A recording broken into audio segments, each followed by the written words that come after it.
Okay, good morning once again, everyone. I am delighted to welcome you all to this important conversation that we're about to have today, and especially thank you for being here as we bring the Just Transition webinar series to a close with today's final session on jobs, upskilling, and reskilling for emerging industries. My name is Nicole Rumbe. I am the project administrator at Sustain 267. I will be a facilitator of the day. Sustain 267, for those that don't know about it, I'll just give a brief overview. We're a climate justice organization that's based in Botswana. At Sustain 267, we believe in the power of dialogue, of youth inclusion, and local action to address the global climate crisis in ways that are just, inclusive, and practical. So, through our work, be it advocacy, research, capacity building, podcasting, or community mobilization, we aim to amplify the African voices in climate spaces and help bridge the gap between communities and policy. So, why are we here? Why are we all joined here today? Over the past few months, this Just Transition webinar series has brought together diverse stakeholders. It's brought together farmers, miners, students, entrepreneurs, civil society leaders, researchers, policymakers, a wide variety of people really to explore what it really means to pursue a just transition in the Botswana context. The idea of a just transition is not new, but it is incredibly urgent. So, how do we shift to a low carbon economy in a way that protects livelihoods, that promotes social justice, and that ensures that no one is left behind? We do know that climate change is happening, and we do know that it's accelerating. There's been proof of it.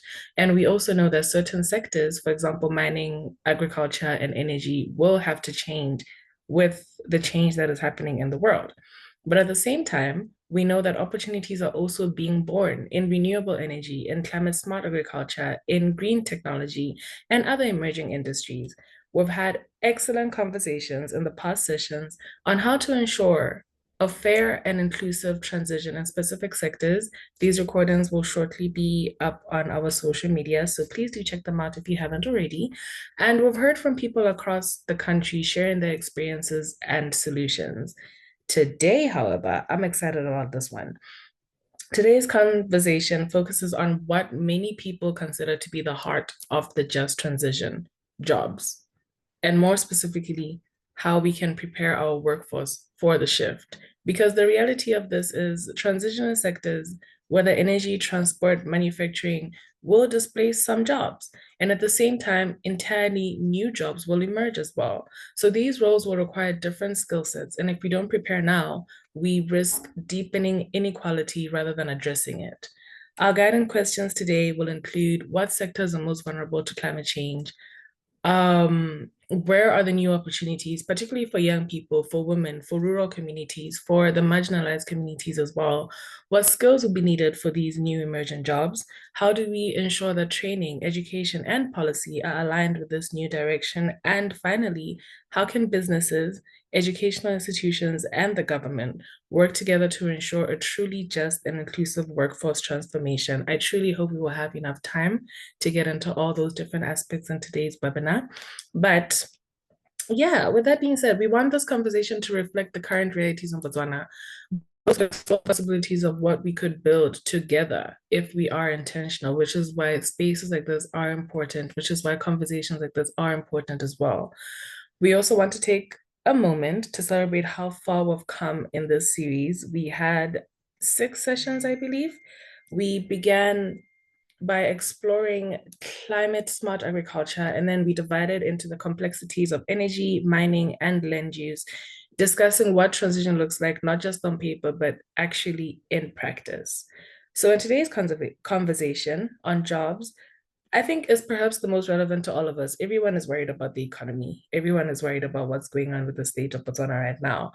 And everyone in some way or another is tied to the economy. Whether you're employed, you're seeking employment, you're running a business, you're learning a trade, you're shaping policy, understanding how climate and development intersect with work is essential. Before we begin, quick housekeeping notes. The session is being recorded so that we can share the recording with all our participants afterwards, and also so we can post it on our social media in case anybody missed it. Please keep your microphone muted during the main discussion. Feel free, however, to use the chat. to ask any questions, to add any comments that you might have. Use it actively. Share your comments, drop resources, introduce yourselves, what work you're doing. We'd love to know where you're joining from. And as always, just a gentle reminder, this is not a lecture, it's a conversation. We're here to learn from each other, to challenge ideas respectfully, and to imagine solutions together. So please participate fully and openly. We value your voice, your opinions, and your perspectives. All that being said, I know I said quite a bit there, but I do hope that gives a brief background of everything we're doing here and Sustain 267 and myself as Nicole. I'm very excited to introduce our incredible panel of speakers for today's session.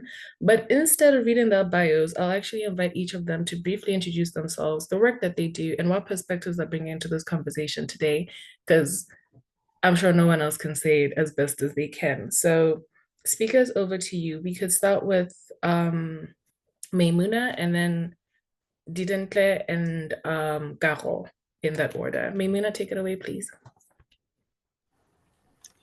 Good morning, everyone, and thank you, Nicole. My name is Maimuna Rashid-Bakali. I'm the founder and CEO of Conceptions Raw Honey. We are wild honey harvesters. We harvest wild honey. We harvest honey that is produced by wild bees that freely forage in a pesticide-free environment. So today's conversation is very, very relevant to what we do at Conceptions Raw Honey, because our missions include sustainable harvesting, as Nicole has mentioned. Now we are more concerned about the green economy.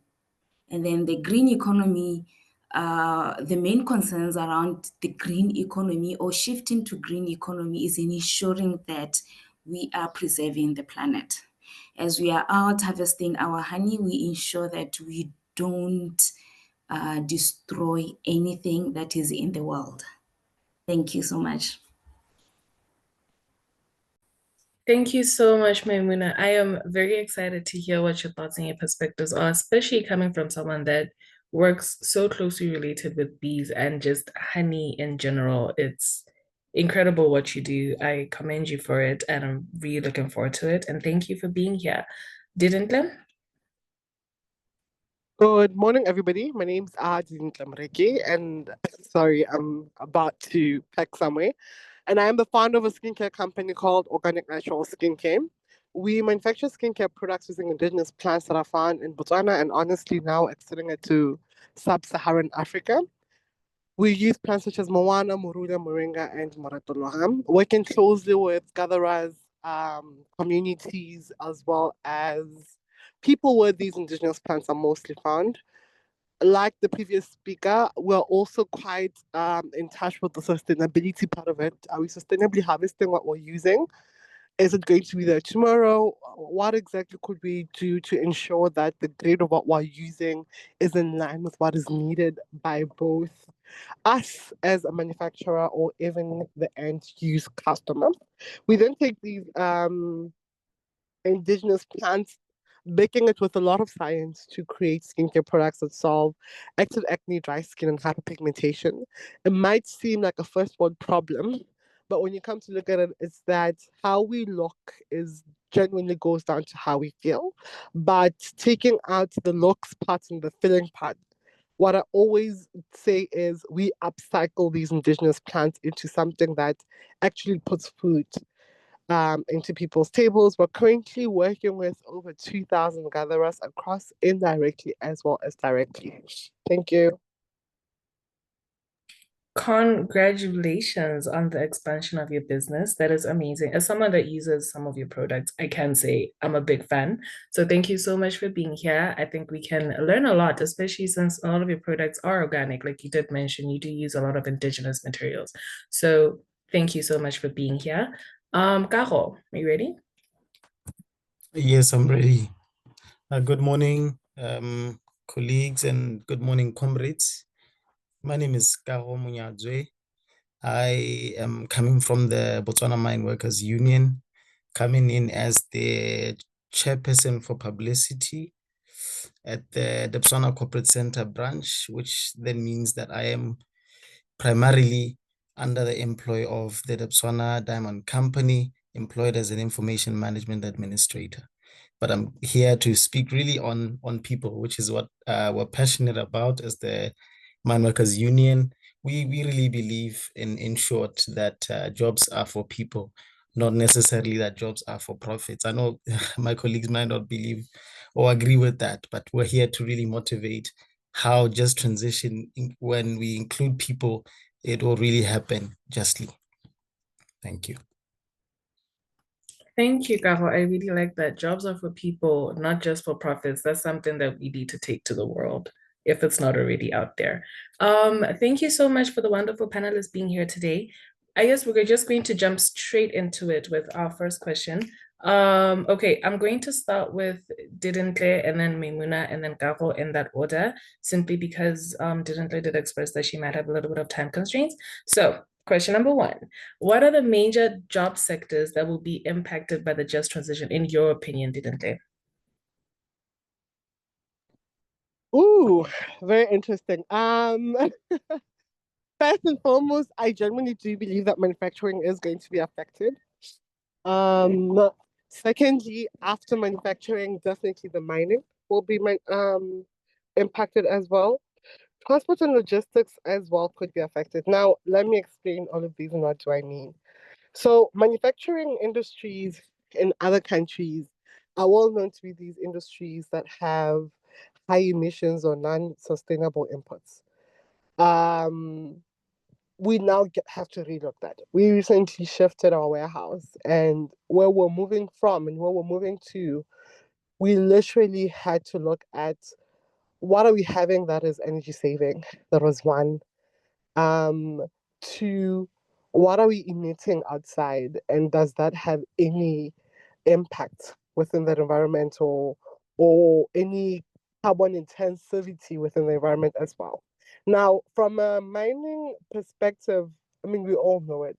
We're all seeing the impacts of it right now, as an economy or as a nation.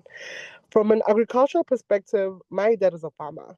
And I have seen over the years how what we used to plow, whether the bounty is reducing or now having to shift from what we normally plow during those months to thinking, what exactly could we plow based on the climate right now?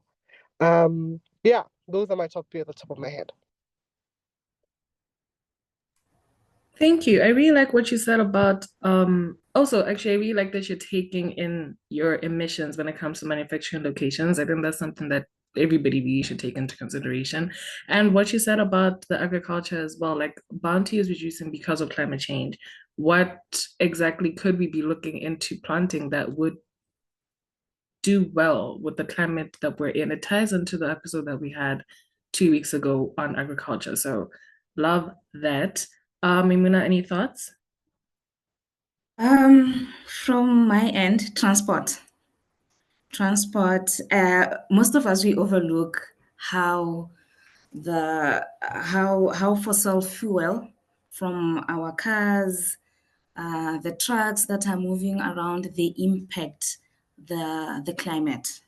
And there's going to be a shift into electric vehicles. So obviously introducing electric vehicles will decline in internal combustion vehicle support industries and also increase in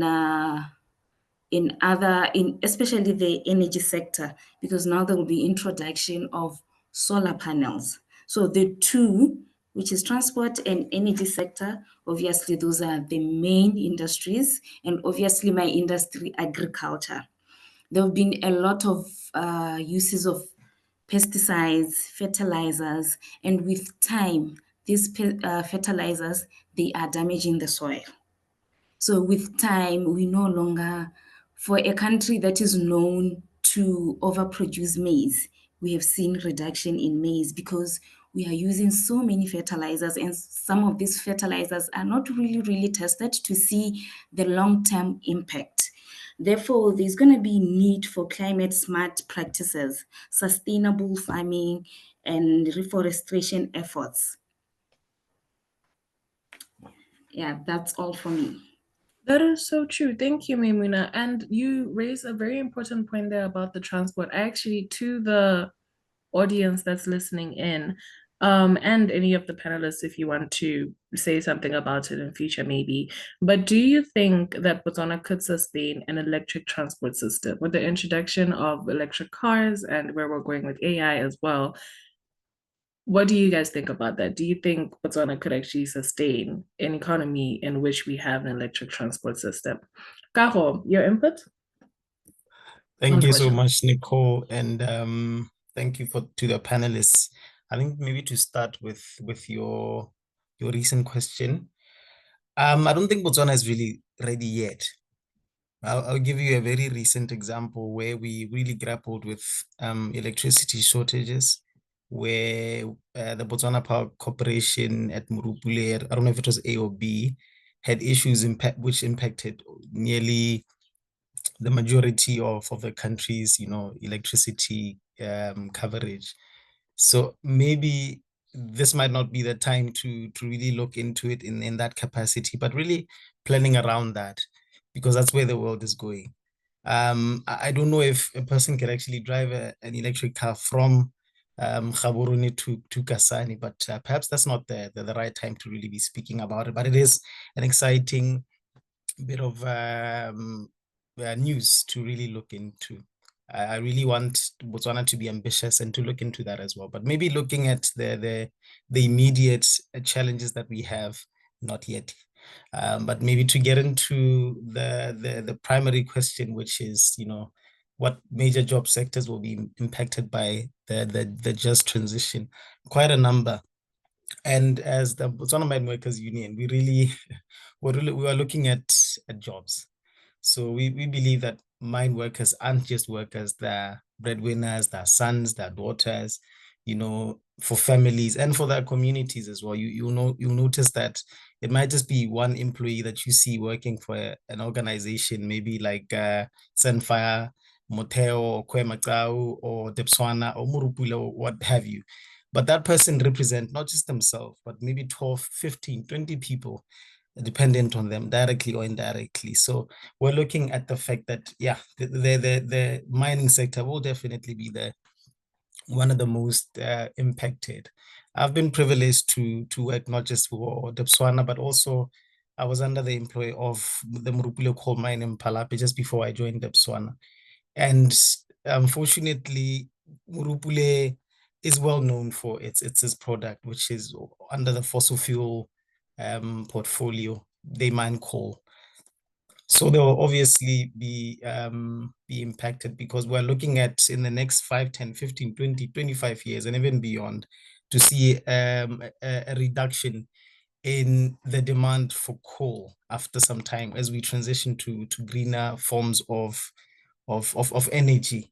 So we were looking at seeing the mining sector really reduce with the demand for obviously these mined products, as well as the people who are going to be hired in these organizations. So we're really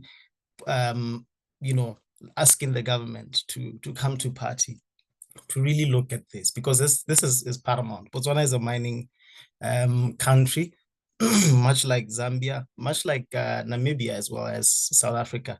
These are countries that are surrounding us, and we're mad with the same challenges. But I'm not too sure if we're really looking at them the right way that we should be. But it's quite clear that there are negative impacts and also positive ones as well, because even when we're moving slightly away from coal and going to more greener energy means, but obviously that we're going to be getting into transition minerals like copper, which we find in Khanzi with Sunfire mine, and we find nickel, which we find in with the Tataki mine, now formerly known as Tati Nickel, Yoselibe Pikwe, BCL, now known as premium nickel, and many things like cobalt and lithium. So these are all recorded to be found or being prospected in Botswana. So there is all hope is not lost, but there will be an impact on the mining sector, which is where most of our comrades and our friends are working. So we're also looking at some changes around, like my colleagues saying, around manufacturing and construction, where we're looking at people using maybe more greener recycled bricks to build buildings, because we know cement is for those that may not be aware, but cement is taken from your Mineji coal mine in Lenzoleta or Midie here, who are also part of our customer base, and as well as the Morupule coal mine. So they produce nuts, pieces, duff, which is also used for cement. So we're looking at to see that change, perhaps not too drastic, but it will change over some time. Obviously with transportation, because mining is very fuel intensive. You see trucks, you see machinery, you see all these require fuel, and fuel, when it's burnt, obviously it affects the ozone layer and all that global warming contribution. So we need to really work around how this is going to be mitigated. But we're going to see quite a drastic impact in that space. But obviously, largely on the IT and digital technology space, where I did say I'm an IT practitioner by primary trade. So you'll notice, everyone can notice that we're really seeing a direct shift to cybersecurity and artificial AI, really, where you see most of our technologies having artificial intelligence means incorporated into them. You'll see our jobs and our businesses and the way we do things really shift towards that as well. So I'm really looking at these being the major impacted industries, but maybe not to leave out what my colleague said as well. I don't know if it was Didintle, she did mention something along the lines of agriculture as well. I do feel that we'll see a bit of a shift as well, where the way we used to grow our crops and rear our animals change as well in the foreseeable future. Thank you. Thank you, Kago. I really like how you highlighted the intersectionality of all of these different industries and departments. Transportation, manufacturing, agriculture, technology, it's all going to be affected, and there's going to be so many displacements as well of people. So thank you so much for that. And that's actually an amazing segue into the next question. What are the new job opportunities that will emerge from this just transition? Because like you said, as much as there is negative parts to it, there's also positive parts to it. There's a yin yang effect, essentially. So we'll start again with Didintle and then Maimuna and then Kago. But what are the new job opportunities that will emerge from this just transition, in your opinion? So I am going to bring it home to what we do at Organic Natural Skincare, right? Which is, in my words, I think an example of a green job, quote unquote. A lot of sustainable agro-processing as well as sustainable agriculture is going to come. Growing up, I didn't know that moringa or moana can be farmed, literally. And we're now seeing that. In Panda, I know that there's a farm that actually does moana. I have a couple of few trees of moringa, and I'm currently piloting with moana.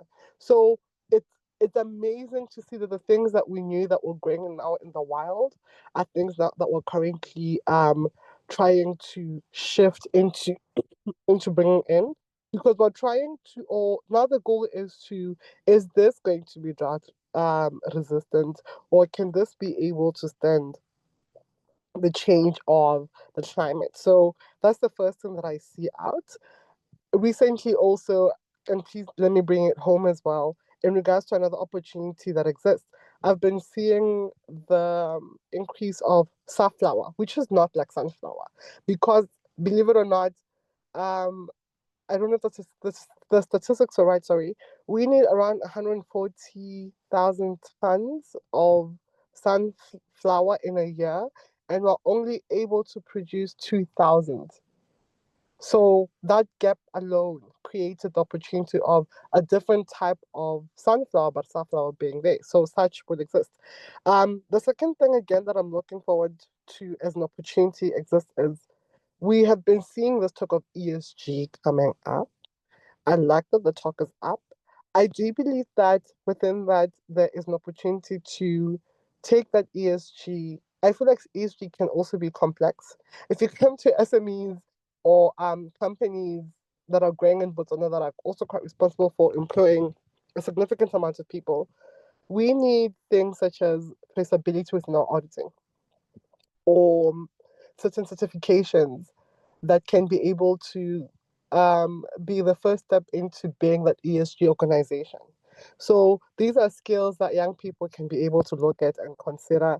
Is this something that I can be able to show to a company such as Organic Naturals, or the lady who is going to speak after me who does honey?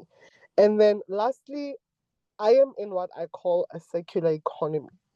And I believe that this is another opportunity again that exists. And I've been happy to see that there are people who will tell you this was waste and I've turned it into this, or this was that and I've turned it into this. It really is causing us as a people, as a nation, to rethink what exactly have we been looking out or putting aside for so long, and how exactly can that be worth it putting a one pula to me. I always believe that one pula actually can get to circulate more in the Botswana communities, so long as we as the Botswana, we as the, I was about to put color to it, but we as the Botswana, or even Black people actually get to see what exactly can we bring out of these. So yeah. Thank you so much. What a gap. That's huge. Okay. I didn't know that we need about 140,000 or only producing 2,000. That is a huge gap. Thank you for highlighting that when it comes to the chat via sunflower oil. And ESG, it can be very complex. For those in the audience that don't know what ESG is, in simple terms, it essentially just refers to the environmental, social, and governance factors that investors measure when analyzing a company's sustainability efforts from a holistic view. And as you did mention, there are so many ESG certifications out now. It's really booming. It's like the just transition talk. It's a really big thing right now. So that's also a very nice thing that youth and people really can just look into and get themselves in different economies with that. Maimuna, what are the new job opportunities that will emerge from the transition, in your opinion? As much as we are scared of the just transition, but as much as we think it's going to phase out certain careers, but it's also going to create new jobs, new job opportunities. Let me bring it home also with the bee farming. So what most people don't know is that bees they contribute to 70% of they are pollinators, and if you have hives around crops, 70% of the crops that are pollinated by bees, without having to add fertilizers that are very harmful to our climate. So with the introduction, if you go to organic farming, what we can do, what can even improve the economy, is we can go to as far areas that are underdeveloped. You empower them, you give them hives. These people are farmers. They solely rely on farming. They solely rely on planting maize, beans, and whatever. That is their everyday staple food. So you give them hives, and then the bees will pollinate everything that they're farming, and then it will increase the harvest.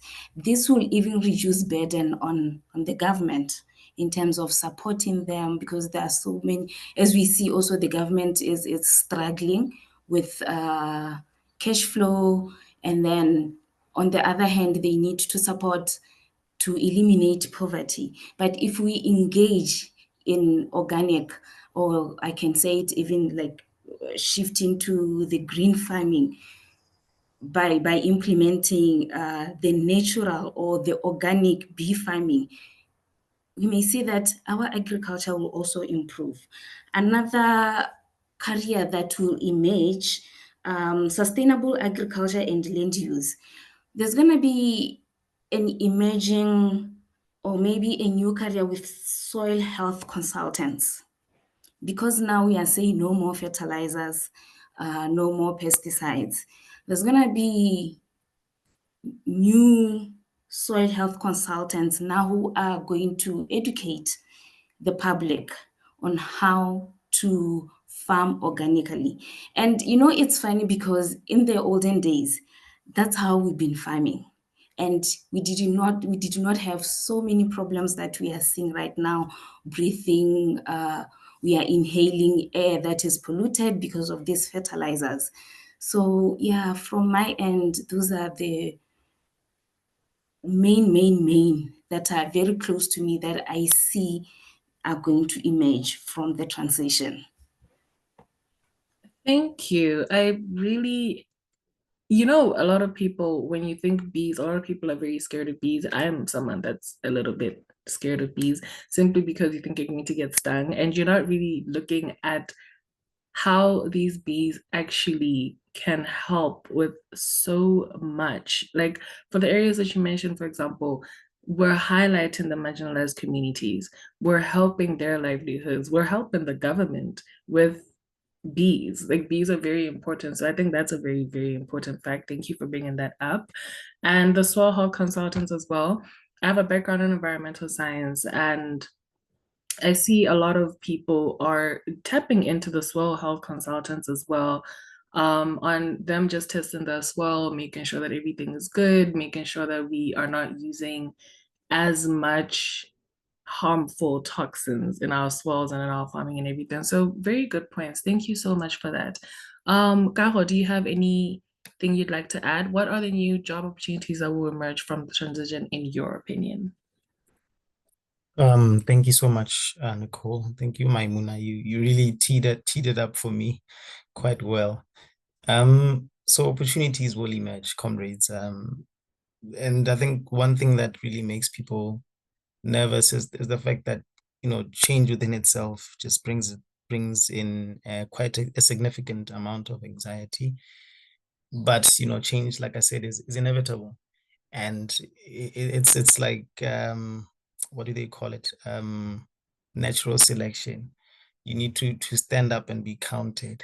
So we believe that opportunities will emerge, but the jobs that will emerge from the just transition will be really in, well, twofold, but multifaceted. But on the one side, green jobs. So whether it's renewable energy specialists in the mines, whether it's technologically savvy solutions technicians, engineers, these are the jobs that are going to be to come. They will come. So when you look at it in the mines, right now you have your machine operator. So you have your level ones, level twos, many different levels, because you have your water bowsers, you know, your loaders, you have your riggers, etc. And when you look at it, we transition into a more technologically demanding and green demanding landscape. So when you look at the mines right now, where there are now 50 trucks maybe hauling and loading, we anticipate that in the next couple of years, you'll find that the trucks are autonomous or semi-autonomous. And by that, I mean that they will be driving themselves or semi-driving themselves. But we don't believe that they will be driving themselves in the conventional sense. We know that there'll be a control room where there'll be a person driving them from the control room. So on the one hand, comrades, you could say, this is not my cup of tea. I'm not going to upskill, and then you go away. But as the union, excuse me, as the union, we're really passionate about this concept of reskilling and upskilling. So when you have person X who's a driver operator, drives a huge haulage truck, in your effort to include them in these emerging opportunities, what you'll do is you give them the opportunity to upskill or reskill, whatever it is you might want to do to them, or upskill them to be able to control that same haulage truck from the control room. They know the ins and outs of this truck, so they will know how to maneuver it.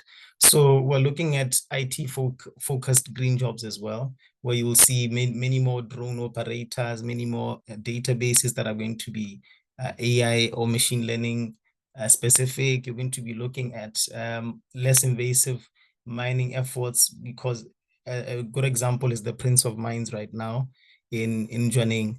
They're moving from an open cast mine to an underground mine. And we know from the BCL days that underground mining can be quite challenging and dangerous. So what Botswana and many other mines in Botswana have sought to do is to come up with a more safe way of doing it. So we're going underground. When we go underground, what are we going to be doing? We're doing future smart connected mining. So we're going to be taking machinery underground to do the mining for us, but people are going to be operating these. So I see opportunities in the IT space. I see opportunities in the green space, and you're going to be seeing maybe less known roles like environmental engineering roles booming and becoming maybe more relevant than they are. So I believe these are skills that are necessary. These are skills that need to be honed and really given, I guess, the platform that they believe that they deserve, rather. And I think maybe before I close, one of the things that I do note is that majority of our members are very scared of transitioning into technology. But like I said, change is inevitable. We've gone through we've gone through what they used to call the first industrial revolution, to the second, to the third, and now we're in industry 4.0, the fourth industrial revolution. So it is inevitable that we're going to be seeing many more people being upskilled to know how to do their jobs and then incorporate AI, or how to do their jobs and incorporate maybe cybersecurity or Internet of Things.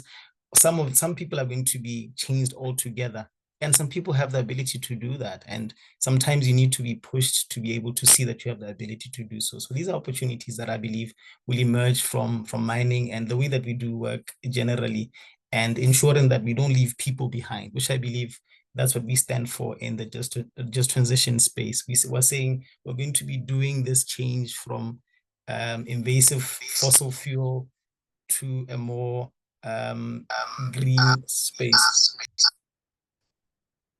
Sorry, is someone commenting? No, sorry, All I right. think it was just disturbance in the audio. Oh, okay. All right. Let me just wind it down. So we're really looking at those changes in a nutshell. Thank you so much, Nicole. Thank you, Kago.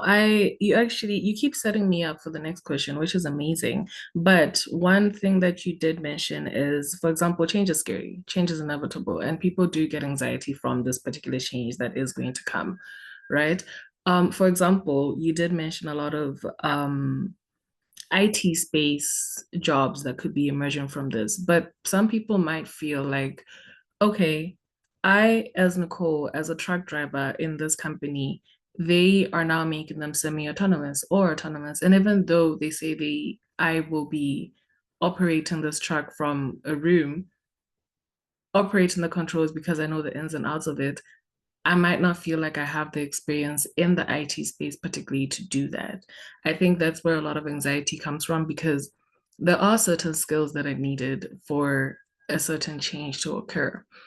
Which brings me to my next question, actually. What skills are needed to prepare workers for green jobs, for these jobs in the IT space, for these jobs with all the farming techniques that we're talking about, everything? Like, what skills are needed to prepare workers for these jobs? I don't know. Didn't are you still with us? I am. I am. Okay. Could you quickly, please go ahead. Um, I think that it's going to be a blend of bringing back the traditional knowledge, using it with a lot of technical knowledge and what we call quote unquote soft skills. And I really don't know why we call them soft skills, but that's a topic for another day. Um, so I think that those three blends would be quite important. For example, I think I'm really scared of pronouncing her name wrong. So the lady who speaks after me, um, You can call her May. You okay, can call May. her May. Yes. So what May spoke about was about how certain things that, let's say, our parents did or our grandparents did, particularly from a farming perspective, right? So I do think that just there is a need of that knowledge, particularly that indigenous knowledge, to be used, but to be used in a way that it can ensure whether it's sustainability or impact or use of how practices that we used to do. I think that is one. Two, it is without a doubt, as Kago had said, digital skills are now coming to play. And now these digital skills could look at whether it's going to be, if I was to look at organic naturals once again as a case study, supply chain traceability is a thing for us. E-commerce is another thing as well. So such skills are important. And the two things that seem to be everybody to be talking about. Everybody right now wants to know what impact it has. So impact reporting is another thing again that we should look at. And another new term again is green businesses and entrepreneurship. I think that these are skills or things that we should look at, or rather jobs that will also come out of it. Nicole and Comrade, as Kaho said, please allow me to pause here and to thank you for allowing me to borrow my mind, my words, and my thoughts to this. I sincerely appreciate it. Thank you so much for coming, Didintle. We learned so much from you, and all the best in your endeavors. Thank you so much. Maimuna, I know that Didintle did touch on a few things that she did mention before. Do you have anything else to add on what skills are needed to prepare workers for the green jobs and the transition that we are preparing ourselves for, essentially? Yes, there's a lot, to prepare workers and generally the public for green jobs. They need a mix of digital, soft skills, environmental, and technical. Also, I'll talk a lot about bees, yeah, because from Conceptions Raw Honey, we are introducing many honey products, and when we explain to people that everything that comes from our wild hives also corrects just what is wrong with what we have been using that has been damaging our environment and the climate. For example, we just introduced beeswax food wraps. Who knew that from beeswax we can make food wraps? So instead of wrapping your food with plastics that are very harmful, we all know how harmful plastics are. You can wrap your food with beeswax food wrap. So there's a need to invest in these skills to, I would say, training, depth training in organic products that are around that we use every day. Like you said, people don't know how influential because there's human beings that are influential, don't know how influential bees are. Everything from that comes from a beehive, it can be made into a product, and every product from honey or beeswax, it will control the damage that we are causing to the environment and the climate every day. And coming to digital world, I think there's going to be need for more data analytics. I don't know what they're called, data specialists, people that will be on the ground, monitoring this transition or implementations, and then giving us reports, because we also need to know. If I'm saying we are no longer using plastics to cover our food, but rather food wraps, we need data that speak to what we are selling. So there's going to be increase, or rather there's need for data analytics, people who are going to translate the shift into data, because data numbers sometimes they communicate better, to say from 2010 to now we stopped using plastic, and the reduction, maybe they say cancer has been this to this percentage. Yeah, those are the few that I can think of. Thank you so much. I really like the last point that you brought. I like a lot of, I didn't know about the beeswax I love these webinars because I learned so much. I really didn't know about that, which is amazing. And then the data specialist slash analysts. Okay, so I have a background in data analysis, right? Essentially, that's what I do. And there's this huge gap, however, where data is really not recognized in Botswana. Or rather, should I say research? Research is really not recognized in Botswana, but that's a topic for another day. But I completely agree with you. We're using real world data, seeing what's actually happening on the ground, and seeing how that can be translated into the just transition shift. What can be done? What is being done? Where we're lacking? What gaps do we have? How can we mitigate against those? So thank you so much for that. That's a very important point that I think everybody should take into account. Data analysts and data specialists, data is important. It's not just zeros and ones. It's actually important to just mitigate against this shift. Kago, what skills are needed to prepare workers for green jobs in your opinion? Thank you so much. Again, Comrade May has teed it up again for me quite nicely. I did like what she said before I get into my answer, what she said about, when she continually is speaking about, the services that they provide with natural bee honey and, that, I don't know if it's harvesting. I do believe that in the grand scheme of things, we're going to be seeing maybe perhaps some of our green she officers now transitioning to come to your company from the Botswana Mine Workers Union to come and really offer their services to you so that you don't get stung, but you continue to give your services and to give them at the quality that you would like to give them. But maybe to get into, the skills that are needed to prepare workers for these green jobs that we've been speaking about. I think as a union, we need to really understand that our job is to advocate not just for the protection of these jobs, but also for the portability of the skills as well. So the way we look at it, and we don't want to scare anybody, but the way we look at it is that jobs essentially are jobs. So as the Botswana Mine Workers Union, like I've stated, we look at mine workers in general, people in ore processing, mining, information technology, accounting, HR, supply chain, SEEP, all these departments, all these people are mine workers. So we believe that jobs are transferable as long as you can just shift them and scale them the right way.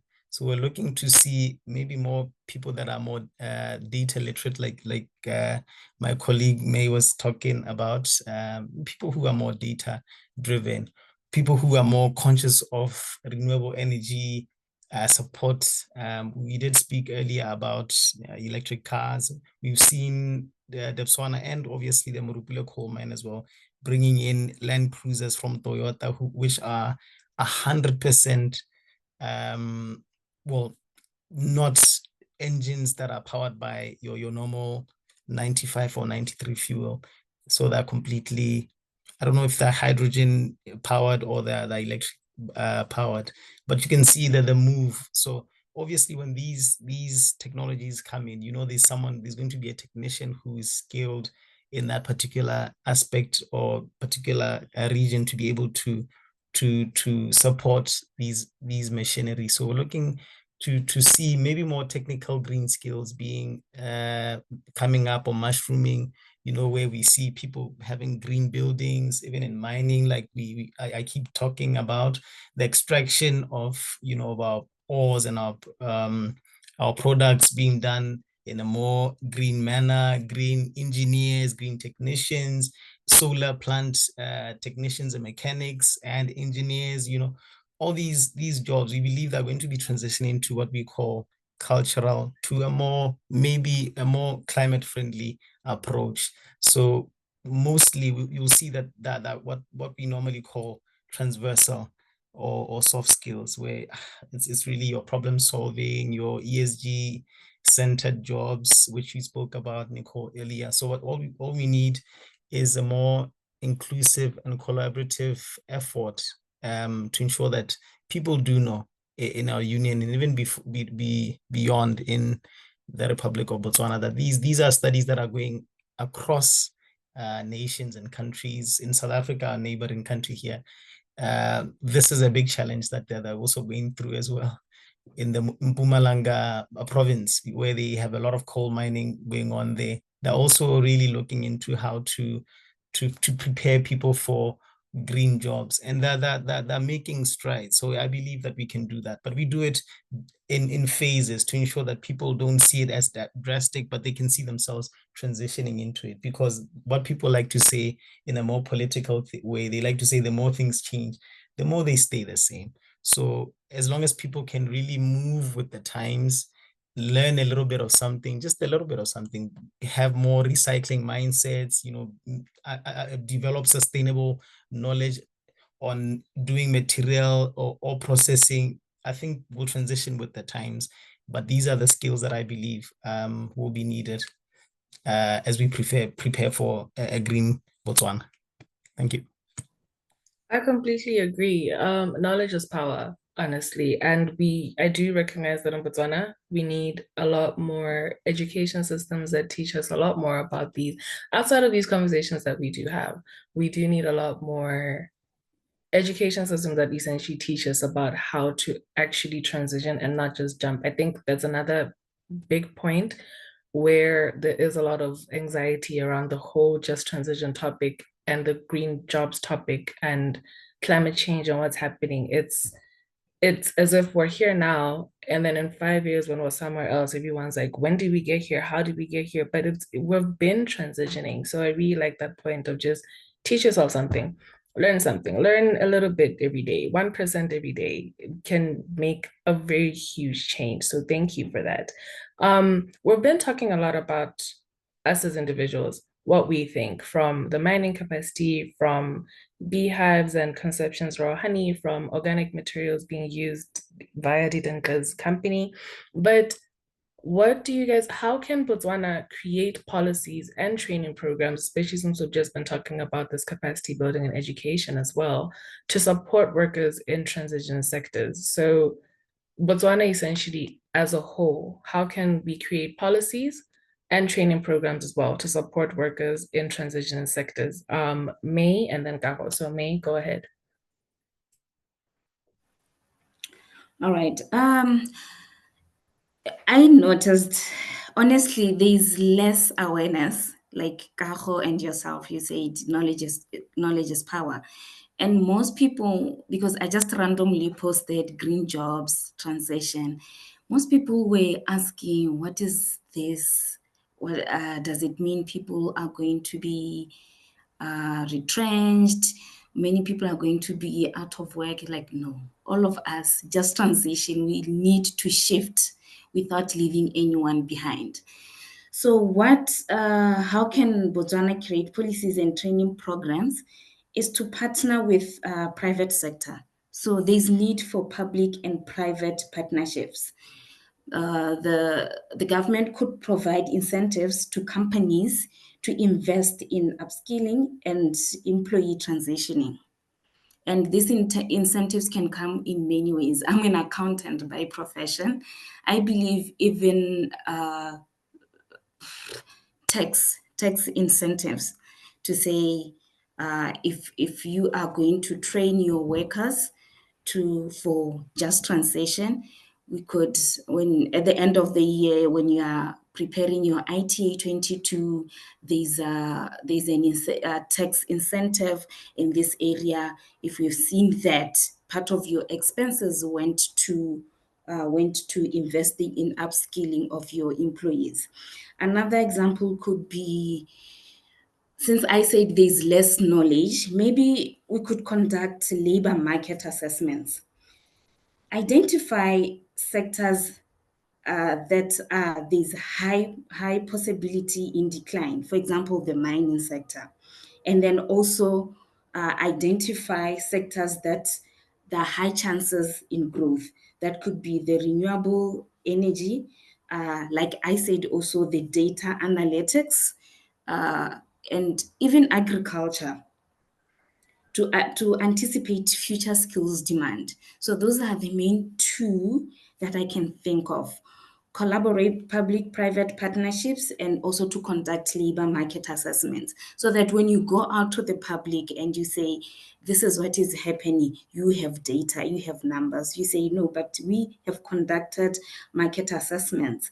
When we say the mining sector is declining, we mean by this. Here's the data. And when we say this sector is growing, or there's high chances that this sector is going to grow, here's the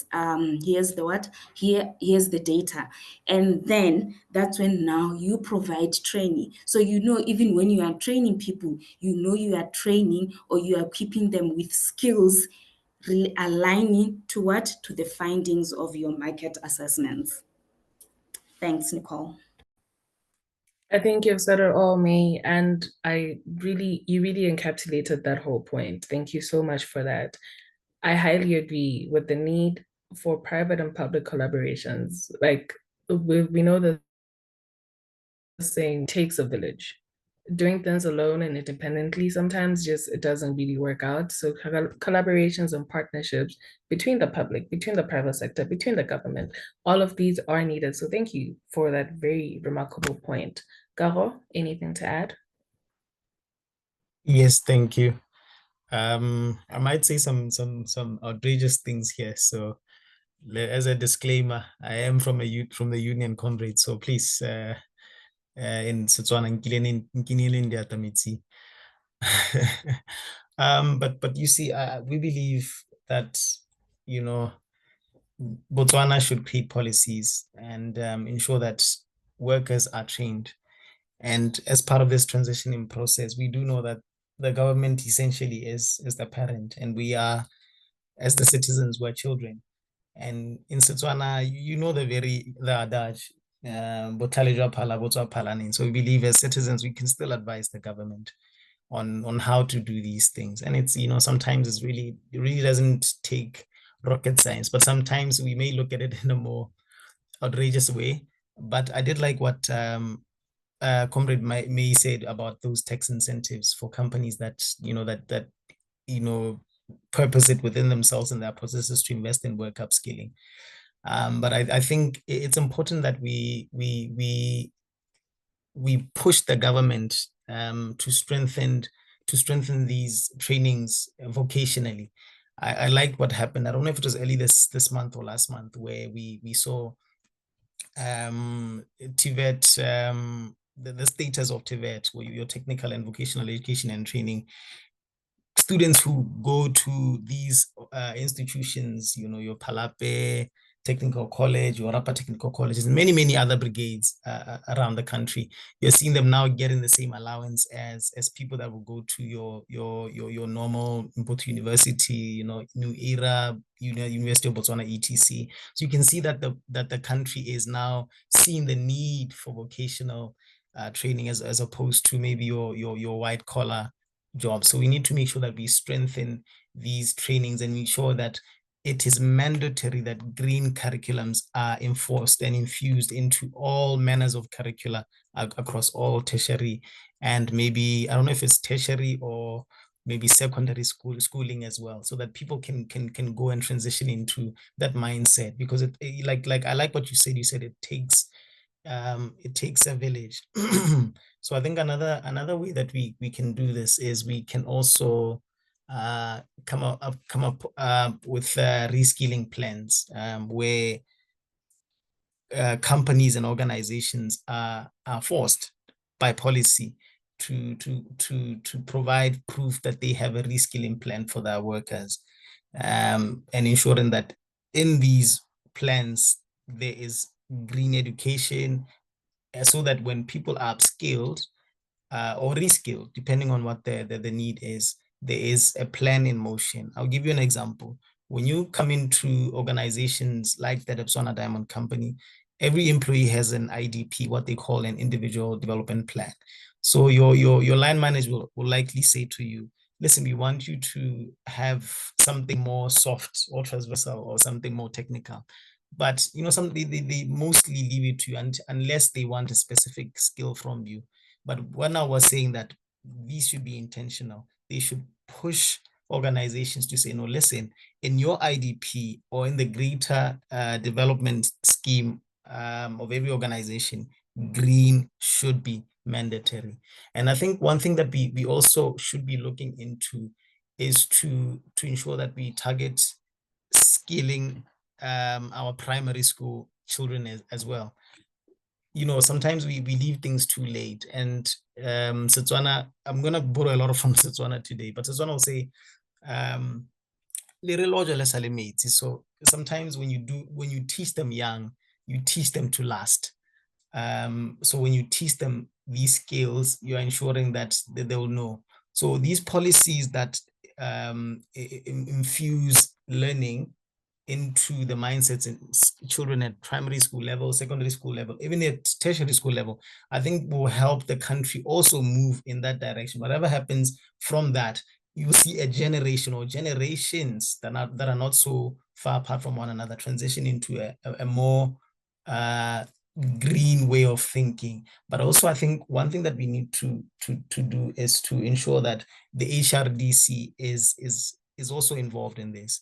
I know that the government of Botswana has I think they call it the Botswana Public Officers College. It's just by a village here in Gaborone. So the private sector can also do the same, can use technical colleges, can use maybe some colleges or universities to push these training programs and to ensure that people are taught what is needed.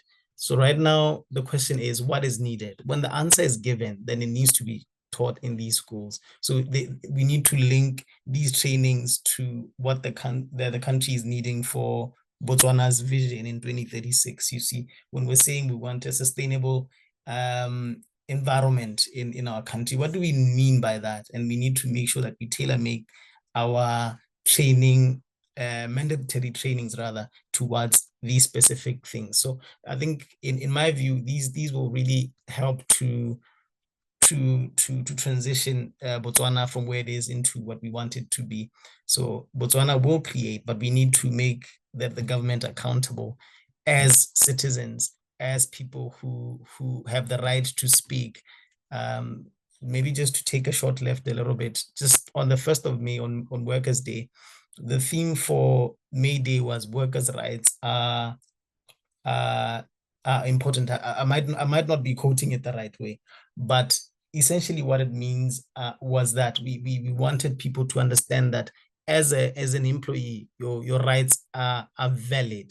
So we need to put our government, the government of the Republic of Botswana, we need to make them accountable for their decisions. So training is not something that you do or you give a person just because you can and then you limit. No, we need to make sure that it becomes as critical as a salary is to an employee. A person should be paid at the end of the month, and that person should be trained and made sure that they upskill and reskill whenever there's a need. We make sure that these are a continuous process until what we want to achieve is achieved. Thank you so much, Nicole. You two embodied and encapsulated everything about that question. I really like that. Training should be as mandatory or as important as a salary is, because I've gotten into some job roles where I had no idea what was going on. And you essentially kind of have to train yourself in this particular job to be like, okay, so this is how you do this. And they want this from me. So then now I have to do this, but I also have to learn this. And it's like, you might not be getting the best outputs that you could possibly want from me because you haven't trained me on how to do this particular thing. So I think that is very important. Training essentially should definitely be mandatory, and it will really help it will help everyone. It helps the company, it helps you as an individual. And also what you did say about primary school education, I think it's very important for us to instill these skills in children as they grow. These are skills that we should grow up with, not just something that you're learning in your late 20s or your late 30s. They're like, oh, okay, so this is something that I needed to know, but I didn't know. So where do we go from here? So that is very, very important. Thank you. I actually think both May and Kago, you guys both answered. The last question of this webinar was, what role do businesses and educational institutions play in the workforce transformation? It was touched on on this question. I don't know if there's anything that either of you would like to add before. I see that we're getting some comments and questions on the chat as well. Thank you for those questions and comments. We will get to those very shortly. Is there anything that either of you would like to add on that last question? Because you really did touch on it in this previous question. May? I know Kago has, like you said, he talked about to currentize the curriculum. That is one thing I noted in my notes, that for educational institutions, because you know what, believe it or not, businesses and educational institutions are the cornerstone of workforce transformation. Ne? So their active participation ensures that skills development are aligned with real economic needs. Right now, in 2025, the real economic needs is the green economy, is the green jobs. So, but you still see kids in schools it's not bad. They're still trained to become I don't want to name careers in case people are offended, but yes, they are being trained like somebody who was doing standard 7 in 1997. So there's need, honestly, to modernize the curriculum, update the curriculum to align or reflect the dynamic market demands, align it to the current economy and where the economy is going in future. And also collaboration, like I mentioned earlier, institutions and industries, institutions and companies, they must co-develop programs with businesses to ensure that to ensure real world relevance.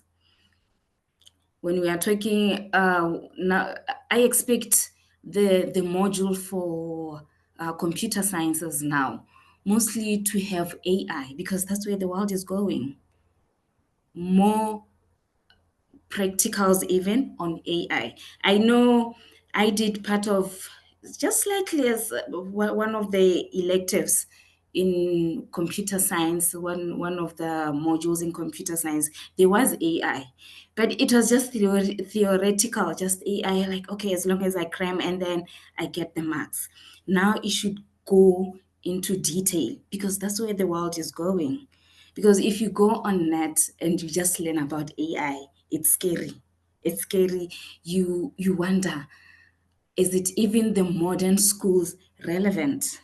Is my kid right now who's 6 months old, are they really going to need the modern, the traditional schools of going to school, learning 1+1, or do we need maybe AI, maybe homeschooling, and then AI will take them through everything? If this child has interest in business, that means from 7 years they're just being equipped with business skills. AI is able to do that. Yeah. Thank you so much. I really like what you said about modernizing the curriculum. A lot of, actually, let me not speak on what I might not have facts on, but a thought of mine would be that there are some schools that genuinely are teaching things that are not really related to what the current economy is, to what the current state of the world is, to where we're going. So I really like that point. Kago, do you have anything to add on that last question? Yes. So I think it is quite critical as businesses and educational institutions to really form a synergy and to include employers. Let me just put it that way. Employers should not only provide jobs, but also they need to be participating actively in building future-ready workforce, because not only do jobs lose relevance, but also businesses as well. In the grand scheme of things, we need to move with the times. So I know under policy and law that companies are expected, rather mandated, to cooperate with social responsibility expectations. So I think we need to extend these commitments to ensure that they work beyond just building, toilets, or to give people food or to bring pads to young school-going children, but also to extend these to upskilling and to give some form of empowerment in the ESG space as well as we invest in these green technologies, because it is quite clear that unfortunately Africa is quite hard hit by climatic changes. We may not be contributing a huge significant amount, but we're hugely impacted. Where you see our crops now, the president of this republic was speaking about even the number of our cattle now in Botswana. So you can see that businesses need to really step into these spaces and not just do things for tick boxes sake, but to do things because there's a need for us to do them. Let's invest in our people in upskilling them. Let's also partner with the government and us as the trade unions as well to develop sector-specific training roadmaps. We know our members are skilled people. They are HR personnel, they are data analysts, the IT personnel, the people who work in the mining space, the engineers, the technicians, the operators, people who know what they do, what they need to do in the job. But we need to make sure that we take these skills and we come to the government and we form a synergy and put it in writing to say, listen, this is what we want to do. And I think it's important for businesses and organizations to also know what they want to do. They should know this is what we want to see happening in our organization in the next 10, 5, 15, 20 years. That forecast will help us to share and to collaborate towards ensuring that does happen with minimal casualties. So we don't want to leave anyone behind, because there will be some people, our members, who will retire, that some will resign to go do their businesses, but there will be people that will stay and will be working. We don't want to leave anyone behind just because they're scared by the prospect of going green or going a little bit more technical. And then the one that Comrade May was speaking about with regards to the education, it is just so critical.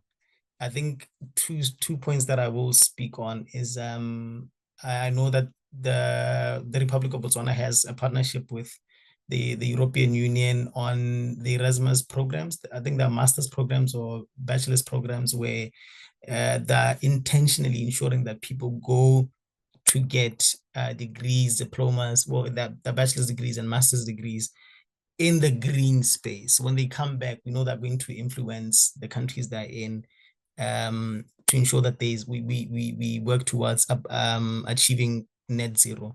So let's also work to ensure that even our children, whether it's in rural Mabesekwa or urban Gaborone, that they're all given the opportunities in STEM, science, technology, engineering, and mathematics, and even beyond, because we're looking into agriculture, but we're incorporating technology into agriculture. We're looking at tourism, but we're incorporating maybe maths, science, and data science as well. So I think these things, we just need to bring workers, we need to bring unions, we need to bring the government, we need to be private sector, and sit down at the proverbial table and really just think about what we envision Botswana to be, so that our workers don't get left behind, so that our country can survive in the next 70, 100, 150, even beyond, and not be adversely affected.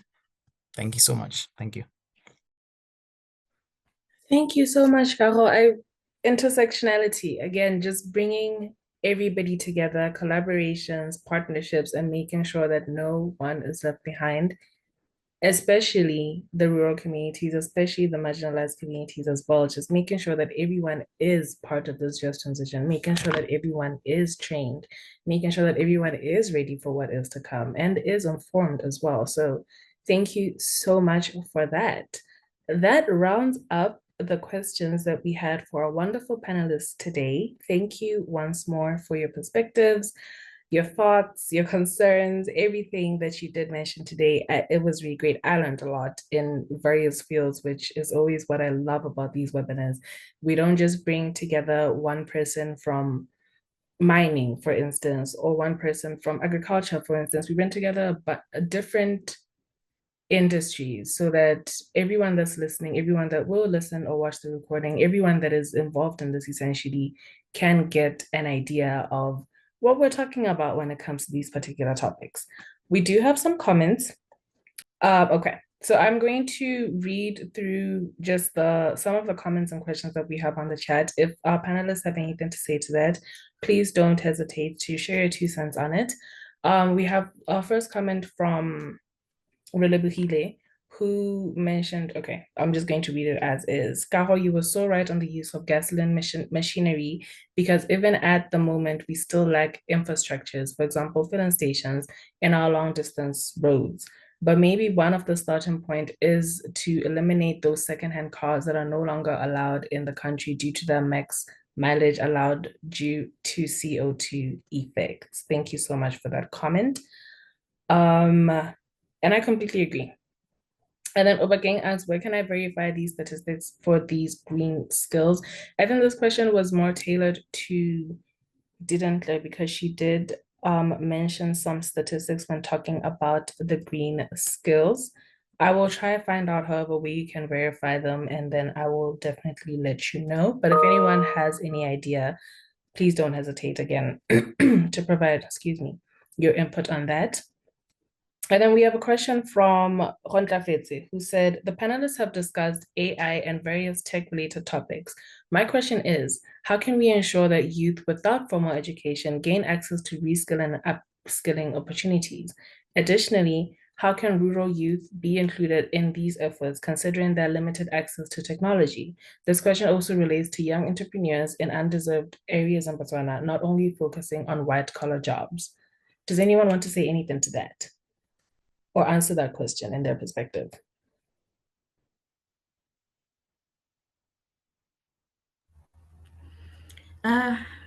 Nicole, I think I can answer the last part from Hontafetse, where she says, this question also relates to young entrepreneurs in underserved areas in Botswana.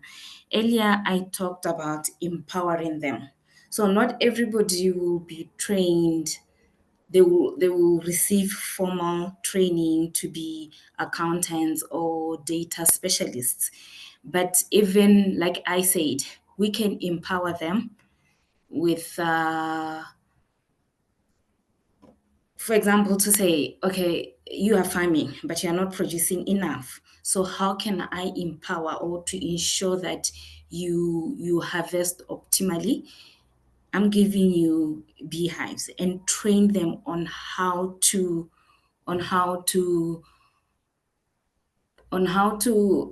take on the bee farming organically, to ensure that the bees, they don't destroy the bee population, they also don't destroy the trees around. With that, we know that when it comes to harvest, they are going to harvest optimally, and then they are going to sell excess, and this can improve their livelihoods. So it starts with the basics things. Identify what people are doing in areas. Doesn't mean that everyone across board, everybody should become a data analyst or data specialist and take or market researchers. So we can start by identifying the needs in different areas to empower people from far. In Setswana, they say, Baba kgakala le ditlamelo. That's my 2 cents. I hope I have answered her.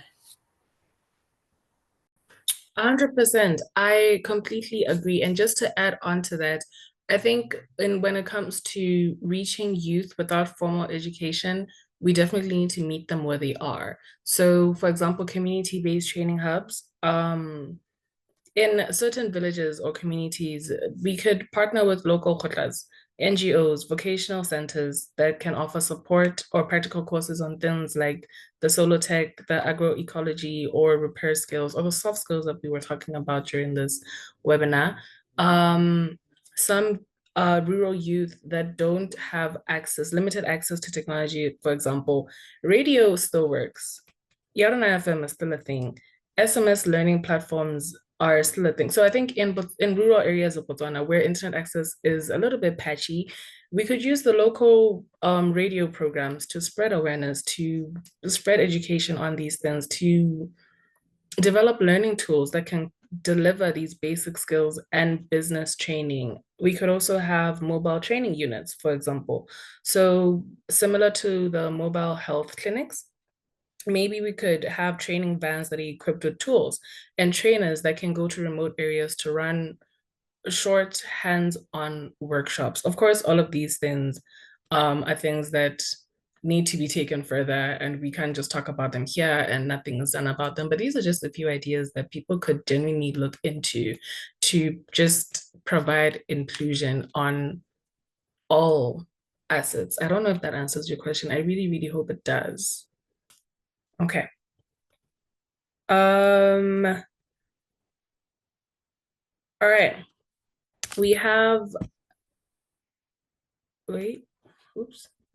Pardon me.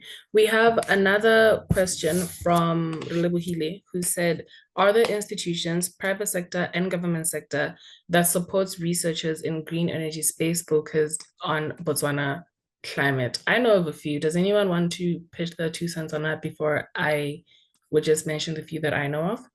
Yeah, no, for me, I wouldn't really know too many. Okay. But I think I'm not sure if it's called the Okavango Training Institute.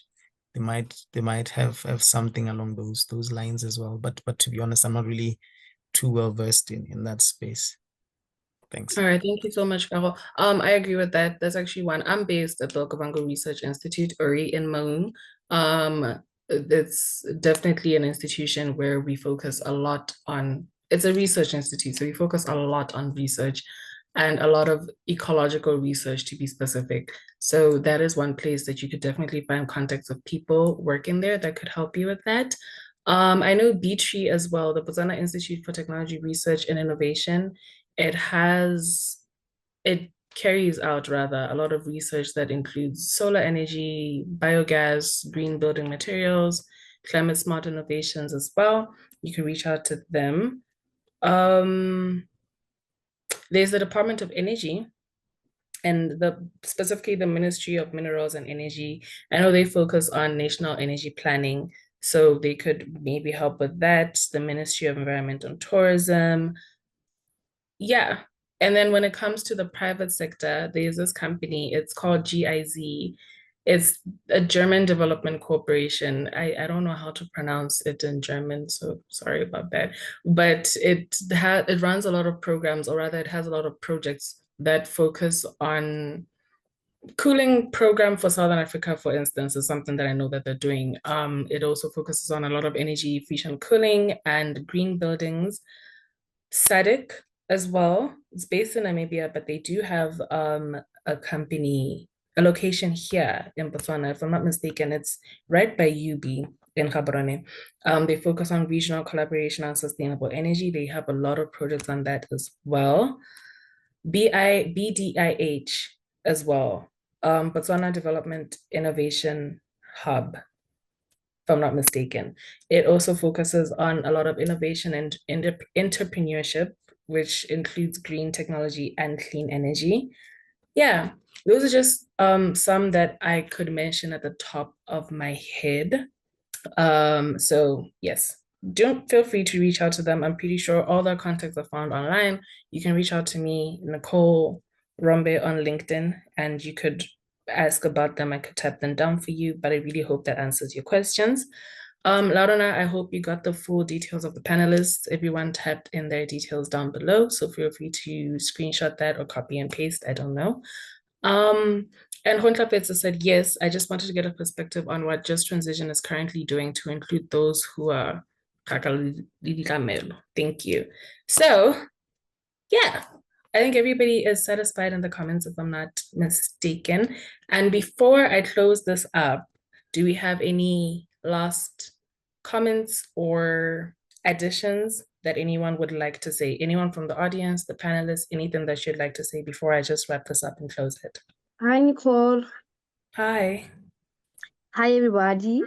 My name is to say thank you so much for the presentations, for the discussions. I just wanted to piggyback and acknowledge what has been said by some of our panelists today. Kago mentioned that the government should come up with policies that are enabling, and I find that very true. So I was just wondering, if we are to look at the recent proposed amendments to the labor bill, particularly section 157. It's talking about prohibition of fixed term contracts. The government has recently also indicated that they're ceasing some job placements. So I'm just wondering, if you are to talk to a youth out there who's either unemployed or who is recently doing his or her internship elsewhere, or who recently joined on a short-term contract, either in the technological spaces or in the green job spaces, to the panelists out there, or who are there in the panel, what would be your word of encouragement to them? What would you say to them regarding them pursuing their profession or their career goals in regarding to the technological spaces? And then to the entrepreneurs out there, ladies and gentlemen, it's without a doubt that the Pula has devalued. So what are some of the implications that the green technology and the green jobs, what are some of the impacts they are facing currently regarding that space? And if you are to talk about reskilling, what could have been some of the implications that are embodied among those aspects? So I just wanted to throw it to the panel. And for those who don't know me, my name is Naolo Khoe. Thank you very much. Thank you now for that. Panelists? Okay, I think I'll go first. Comrade Nell, thank you for those questions. I don't think I fully got them, but I'll try what I can. I'll start with the message for those that maybe excuse me, are in internships or something like that. You are privileged to at least hear somebody who has experienced the full spectrum of it. I've been unemployed, I've been underemployed, I have been on short-term contract, I have been permanently employed, I've been fired, the works. So I know it all. So I will say, things change, comrades. You just need to do your part. It's not an easy thing to do, but just do your part and present yourself. For me to have been employed and given opportunity really at the Moreki coal mine, I wasn't really supposed to have been employed. I was just running a small business for my family there. And I knocked on doors and I said, listen, I'd like to come here on an attachment opportunity. I was old. Obviously, I was in my late 20s at the time. They said, listen, because you're not in school, you need to go and have life cover. I was unemployed, like I said, so I went and paid to go and work for the Moreki coal mine, and they gave me an opportunity. So there are always ways around doing it. Some not easy to do, like knocking on doors for some, but just do your best. Read, make sure that you continually learn the trends, knock on doors, make yourself visible, don't compromise your values, and just keep doing what you can, because opportunities will come. I love this just transition because it goes hand in hand with the industry 4.0. As we transition justly like this, you're not going to be left behind, but allow yourself to be taken aboard as well. Just make sure that you read up on what's going to be needed in the next 20 years, and the skills are there. Like I think the Didintle had mentioned them. She will maybe specify what those are, but just let's read up on them, what you're passionate about. Are you passionate about cybersecurity and you're an accountant right now? You can really reskill. You can leave accounting and go and become a cybersecurity analyst without a bachelor's degree in IT, but really being centered on those specific skills that you need. So these things are possible. We live in a Botswana that is now in the global space. We're in the global village, as they like to put it. So if you want to be a data analyst, if you want to work for a company maybe in the Netherlands or in Vienna, Austria. You can do that, let's not limit ourselves to the confines of these borders of the Republic of Botswana. There's so many opportunities for us out there. Let's make sure that we use what we have. If we don't have much to use, let's make sure that we talk to people that can open doors for us. I don't know if I've said much about those. Your questions, Nell. Thank you, Kago. No? Are you answered? Satisfied? Thank you very much, Kago. Yes, much appreciated. Thank you, Pana. Of course. May, is there anything that you'd want to add? Yes. Part of her question was, how has the currency devaluation affected the business? And I'll speak from my business. It has, the effect is there, we can say it. And I like what Kago said, that he said, don't compromise on your values and missions. As a business person, you have values for your business and your missions.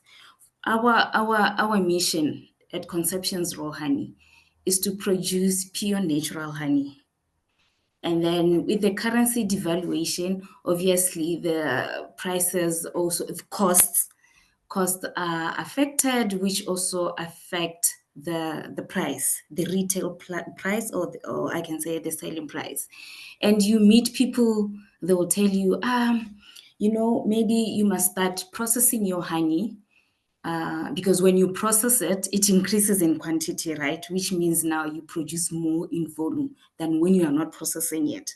So maybe you should you hear people advising you to say, maybe you should start processing your honey so that you increase in volume, and then you adjust your prices so that you get sales. But it's not about sales. It's about your mission. Like exactly how Kago said, don't compromise on your mission, because our mission is very clear. Sustainable bee farming, supplying wild honey harvester, and then supplying unprocessed pure natural honey. And we know why we are doing this. Our country doesn't produce a lot of honey because we don't have a rich forage. Most parts of this world, our country, they use fertilizers, they use pesticides, and the honey that is produced from areas that the community uses pesticide and fertilizers, the honey is not 100% natural. And one of the causes of many diseases nowadays is because we are consuming processed food. And to combat that is to produce natural food. And when you start your business, you have a mission, don't deviate from your mission. The economy, move with the economy, like we said, move with the economy. When the economy is shifting, as a business person, also implement strategies, already have a strategy book, because you don't know what's going to happen 6 months from now, 1 year from now. Always move with currentize your strategy, always revise your strategy. Because if you always react, there is polar devaluation, that means also for me to make profit, that means I also need to, you end up compromising on your core values and missions. Probably I've said so many things, but I hope I've answered now, because I think what I see around most business owners, they struggle with staying true to their core values and missions because the economy is hard. Thank you. Thank you, May, so much for that, and Kago for your answers. I think you definitely touched on everything that she did ask. Yeah, lovely to have those answers here with us today. Anyone else? Any other questions, comments, anything? All right. That brings us to the end of this webinar. This was a very, very interactive one, which I loved. This was a very fun one. Thank you so much to our speakers, our panelists, and our participants for the rich and thought-provoking conversations that we had today. Your contributions have definitely helped us better understand the real challenges that come and the real opportunities that come when it comes to preparing our workforce for the green and just economy that we want to build in Botswana. Today's dialogue, I feel, has truly reminded us that the just transition is not just about phasing out old industries or bringing in renewable energy. It's about people, people who need support, who need training, who need policies that protect them, and opportunities that match the skills they have or they can learn. It's about ensuring that no one is left behind as we confront the climate crisis and reshape our economy to be more inclusive, sustainable, and resilient. With that being said, this brings us to the end of our Just Transition webinar series, hosted by Sustain 267 and myself, Nicole Rombe. Over the course of the past few weeks, months rather, we've explored agriculture, mining, energy, land use, and today, jobs. Each session has created space for meaningful engagement, uncovered areas needing urgent attention, and showcased incredible work that's already happening on the ground in Botswana. If there's one thing we've learned is that Botswana has the people, it has the ideas, and it has the will to lead a just transition that works for all of us. A huge thank you to everyone who has joined any part of the series, who spoke, who asked questions, who shared resources, and who helped shape the narrative around what a just transition of Botswana can look like. As we close this series, I would like to say the conversation is far from over. We're excited to carry these discussions and the outcomes forward into our upcoming spaces. We have the local conference of youth in Botswana 2025 that's happening this August. It will be hosted by Sustain 267 as well. Okoi will be an opportunity to bring youth voices together to reflect on outcomes from these webinars and to prepare for our continued engagement in global climate processes, because we have these conversations, but we don't want them to end here. We want to take them further. So we'll be coming up with a youth statement that we will be hopefully taken to COP30, and policies will be created from everyone's inputs that were brought here today and in the previous webinars as well. But lastly, if today reminded us of anything, is that young people are not only the future workforce, but we are the present force in shaping the solutions, advocating for justice, and co-creating the green economy that we want to live in. So once again, thank you all for showing up, not just today, but throughout this entire series, throughout everything that you do in your personal lives, throughout all the businesses and the companies and the Botswana Mine Workers Union, Conceptions Honey, Organic Skincare Naturals, all the businesses that actually are moving towards a green economy. Let's keep this momentum going. Let's keep organizing, let's keep sharing knowledge, let's keep advocating for smarter policies, and most importantly, let's keep empowering one another. It takes a village. So from the whole team at Sustain 267, Ralabora, thank you so much. I wish you all a restful and productive rest of your Wednesday afternoon, and hopefully we'll see many of you at Elkoi 2025 and beyond. For any information that you'd like on Elkoi, it will be on our social media pages, Sustain 267 everywhere. And if you want to connect with me personally, Nicole Rombe, across all platforms. I'm more responsive on LinkedIn, however. If you do have my number, feel free to reach out. Yes, I've been Nicole Rombe, your host for today, and thank you once again for showing up.